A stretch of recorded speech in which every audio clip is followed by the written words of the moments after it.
بسم اللہ الرحمن الرحیم۔ السلام علیکم ورحمۃ اللہ وبرکاتہ۔ فرمان رسول کے چینل کی جانب سے آج میں اپنے پیارے بھائیوں کو رسول کریم صلی اللہ علیہ وآلہ وسلم کا ایک خوبصورت فرمان سناؤں گا۔ اس سے پہلے آپ بھائیوں سے چھوٹی سی گزارش ہے کہ اگر آپ نے میرے چینل کو سبسکرائب نہیں کیا ہے تو آپ میرے چینل کو سبسکرائب کر لیں اور ساتھ میں بیل کے آئیکن یعنی گھنٹی کے نشان پر کلک کر کے آل نوٹیفیکیشن پر کلک کر دیں تاکہ آئندہ کوئی بھی نئی فرمان کی ویڈیو آپ تک پہنچ سکے۔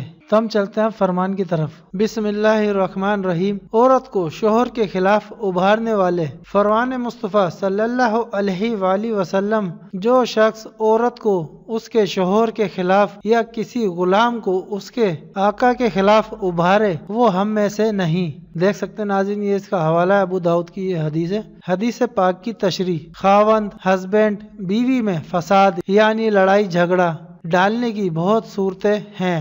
عورت سے خاوند کی برائیاں بیان کر کے دوسرے مردوں کی خوبیاں ظاہر کرے، کیونکہ عورت کا دل کچی شیشی کی طرح کمزور ہوتا ہے، یا ان میں اختلاف ڈالنے کے لیے جادو تعویذ گنڈے کرنے سب حرام ہے۔ دیکھ سکتے ہیں ناظرین، یہ اس کا حوالہ ہے۔ تو ناظرین، آپ نے حضور کے اس فرمان کو زیادہ سے زیادہ لوگوں تک شیئر کرنا ہے، پہنچانا ہے، تاکہ لوگوں کو پتہ چل سکے ہمارے حضور نے کیا فرمایا ہے۔ جو اگر شخص کسی کو ابھارے کسی کے خلاف تو اس کے لیے ہمارے نبی نے کیا فرمایا ہے۔ اور اللہ تعالی ہم سب کو اپنی 5 ٹائم کی نماز وقت پر ادا کرنے کی توفیق دے اور لوگوں کو بھی نماز پڑھنے کی تلقین کرے۔ السلام علیکم رحمۃ اللہ وبرکاتہ۔